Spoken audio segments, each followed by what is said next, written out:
Hello, welcome. In this video, we want to look at anticoagulants. See, anticoagulants is an important topic for exam. They have asked what you have to name the anticoagulants, mechanism of action, how they work, the uses in lab, uses in blood bank. So you should know all this, guys. So, what exactly is an anticoagulant? So you're collecting blood and you don't want the blood to clot, correct? So you use an anticoagulant. So this is an anticoagulant which is extra, not inside the body, it's outside the body, right? That is the anticoagulant they're talking about. Anticoagulant you can give heparin can be given in vivo also, but we are talking about in vitro, in the lab, okay? That is what we're talking about here. So here we are talking about uses in lab, okay, in vitro. We are not talking about the in vivo ones. So basically you're collecting blood and you want to store the blood for some purpose. There, anticoagulants what you use, okay. So this is a generic definition of anticoagulants, like it is a blood thinner. It's a chemical substance used to prevent or reduce the coagulation of blood, so that you can prevent or reduce the coagulation of blood, or you can prolong the clotting time. Is this clear? Is it clear, or it's just going above your head? We are looking at anticoagulants in vitro, that means in the lab what we use. So anticoagulants, usually they are blood thinners. They are going to prevent or reduce the coagulation of the blood, okay, and they are going to prolong the clotting time. Main things that you have to remember are EDTA, heparin, sodium citrate. These three you have to remember. So these are vacutainer colors. So the vacutainer in which they collect blood, right? Those caps, if you have seen, they will be color caps, right? So there can be so many colors. You have to remember at least 3 of them. EDTA, lavender color is here. Lavender EDTA. Heparin will be green. If the vacutainer, it will come with pre-coating of these anticoagulants. So if you are using a green capped vacutainer, that means to say it will have heparin. And if it is light blue, it will be sodium citrate. Sodium citrate is important for exam, guys. Actually, all of them, these 3 you have to know, because anticoagulant question itself can come for you. Now, if there is no anticoagulant in the vacutainer, then it will be red colored cap. Okay, red color cap means blood itself. No, nothing other than the blood. So, that will be red. So, basically this you will use to do some endocrine tests, etc. You can draw the serum, right? That time you can, for serum collection. So, red, okay. No anticoagulants for serum. Then, yellow is also there. Let's not confuse now. Yellow is there, but we will not remember that. Pink for blood transfusion, cross-matching. Fluoride for estimation of glucose. This will be grey colored. Now, how much went into your head and how much went out of your head? Okay, so just try to recollect and tell what you have learned so far.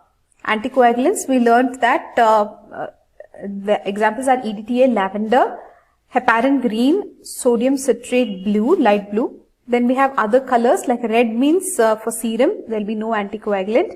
Then pink is for cross-matching blood transfusion. Grey is for fluoride for estimation of glucose. One more was there, we don't want to remember that, right? This one actually might get too confusing for you. So as of now, leave this, okay? Now moving on, we have to learn about EDTA, that is the lavender vacutainer, ethylene diamine tetraacetic acid. Say this, EDTA stands for ethylene diamine tetraacetic acid. Ethylene diamine tetraacetic acid, EDTA. Ethylene diamine tetraacetic acid, EDTA. Thank you so much. So the color you remember here, lavender, right? Lavender color. Not sure if this is the exact one. This is also called a sequestrin versene. Sequestrin versene. Okay. The actual salt they are using is dipotassium EDTA. It is used in dry form. Okay. So actually they like dry anticoagulants. Dry anticoagulants they like because the liquid ones cause dilution. Okay, so dry is good. Now, how much of it do you use? 1.5 mg per ml of blood. How does it work? EDTA will do chelation of calcium. So without calcium, there can be no blood clot. You know that, right? You remember the coagulation cascade. You have the intrinsic pathway and the extrinsic pathway, right? So then you have the common pathway. See, even here you need calcium. Here for factor 10 activation you need calcium. You need calcium for conversion of prothrombin to thrombin. You need calcium again here. So without calcium it is very difficult. Calcium is nothing but factor 4. Okay. So 11, 10, 2, all of these need calcium. Factor 11, factor 10, factor 2, all of these need calcium. So without calcium, no blood clot.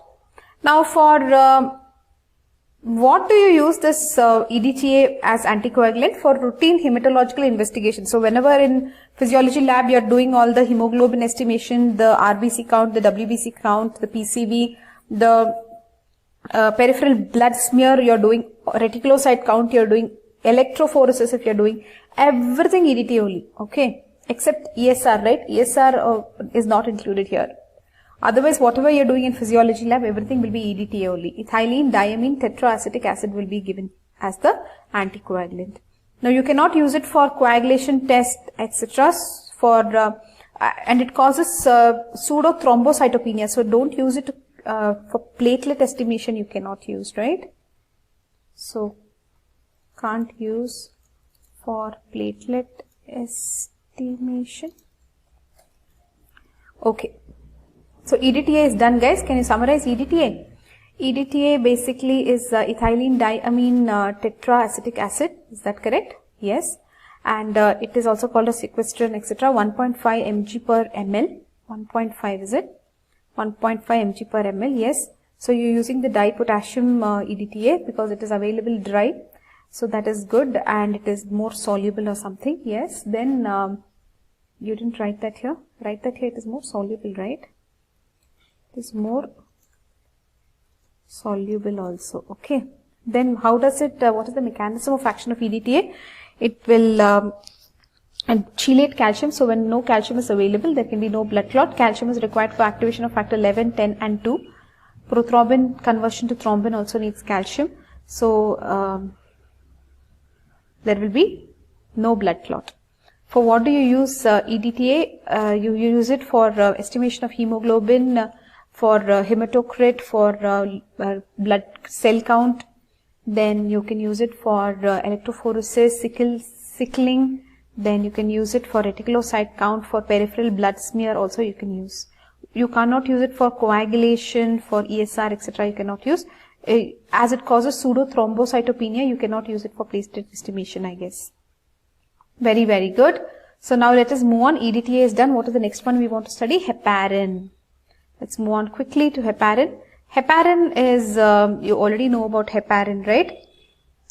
In pharmacology, you have studied about heparin, but here we are you're looking at the in vitro application of heparin, not the low molecular weight heparin which is used in vivo, not that one which is used for giving to human beings, not that one. We're talking about the in vitro one. Here, you're using the salts of heparin, okay? It prevents, how does it work? It enhances the activity of antithrombin 3. So it enhances the activity of antithrombin 3. This antithrombin 3 was actually inhibiting thrombin. So now you have more antithrombin, it will inhibit thrombin. So thrombin gets inhibited a lot. So there will be inhibition of thrombin. Enhancing the antithrombin. Wait, this much is enough. You are enhancing the activity of antithrombin 3. Right? So obviously antithrombin means no coagulation. Correct? Antithrombin 3. So it does not alter size of cells, which is very good. So you can use it to check the fragility, osmotic fragility of these cells. Immunophenotyping, etc. Okay. Somewhere it was written LFT, I'm not sure. The disadvantages of heparin, it causes leukocyte clumping. So it clumps the leukocyte. Heparin will impart a blue background to the smear. Though heparin Vacutainer is marked in green color, it imparts a blue background to the smear. So you cannot use it for peripheral smearing. You cannot use it for leukocyte counting. That is TLC you cannot use because it causes leukocyte clumping. Okay, and it is also expensive. Heparin is expensive. Okay. Summarize heparin now. Heparin, basically we are using as sodium or ammonium salt of heparin, we are using as an anticoagulant in vitro. We can use in vivo also, but here we are talking only about in vitro. Heparin basically, what the mechanism of action is, it inhibits, it enhances the activity of antithrombin 3. So basically what happens is the thrombin is inhibited. So there will be low blood coagulation. Where and all you use heparin, because it does not alter the size of cells, you can use it to check the osmotic fragility. You can use it for immunophenotyping. This will be difficult to remember, I think. Immunophenotyping. And then disadvantage of heparin is that you cannot use it for TLC leukocyte counting because it causes clumping of leukocytes. Also, you cannot use it for peripheral smear because it imparts a blue background to the peripheral smear. So guys, heparin we have not used in the lab. Remember, we have not done osmotic fragility, we have not done immunophenotyping. So definitely heparin we have not used. We have used only EDTA, that is the lavender Vacutainer has been given to you. Now moving on to sodium citrate. Sodium citrate will be blue Vacutainer. Basically for ESR by Westergren's method, they will use Westergren. Actually it is Westergren. Westergren method, write spelling correctly, Westergren. By Westergren method ESR, you will use sodium citrate, okay? Because it is liquid anticoagulant. This is a disadvantage they are saying. It's a liquid anticoagulant. It will cause dilution, so don't use it for blood clot. But for ESR by Westergren method, not by the Winthrop method, by Westergren method, they will use sodium citrate. Actually, sodium citrate they have asked many times in the exam. It is actually trisodium citrate. 3.2% is used. 3.2% is used. Okay, and you have to measure coagulation within 2 hours, ESR within 4 hours. So you can measure it. You can measure coagulation also. Is that clear? So sodium citrate also we have covered in this video. Sodium citrate they have asked in the exam. So let's just recap what we have studied so far in anticoagulants this video. So basically we have looked at the different, what is anticoagulant? We looked at the definition, correct? We looked at the definition of anticoagulant. We looked at the examples of anticoagulant. Here we are focusing on EDTA, heparin, sodium citrate. The one we have always used in our lab is EDTA, okay? EDTA lavender in physiology lab. That is ethylene diamine tetraacetic acid.